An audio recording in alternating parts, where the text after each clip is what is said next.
এগুলো সবই আপনার থেকে নিছিলাম আমি। আসসালামু আলাইকুম ভাইয়া, ভালো আছেন?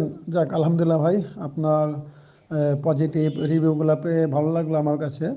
আসলে আমিও এটাই চাই যেন বিশেষ করে প্রবাসী ভাইদের প্রতি আমি একটু বেশি ফোকাস দেই। কারণ আমি চাই তারা যেন পণ্যগুলা তাদের নিজ বাসায় পাঠানোর পরে তারা যেন আরামভাবে সুন্দরভাবে ব্যবহার করতে পারে।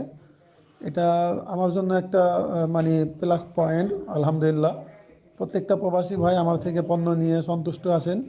তারপরও ইলেকট্রিক পণ্য কোনো ব্যবহারের পর কোনো প্রবলেম বা কোনো পরামর্শ হলে ওটা আমি আপনাদেরকে দিয়ে যাচ্ছি ইনশাল্লাহ। যতদিন আছি আপনারা আমার কাছ থেকে পরামর্শ পাবেন এবং সঠিক এবং অরিজিনাল পণ্যটাই পাবেন। এটা আপনাদেরকে আমি কথা দিয়ে যাচ্ছি। দোয়া করবেন, আমিও দোয়া করি আল্লাহ তাআলা আপনার প্রবাসী জীবনকে ভালো করুক, সুন্দর করুক।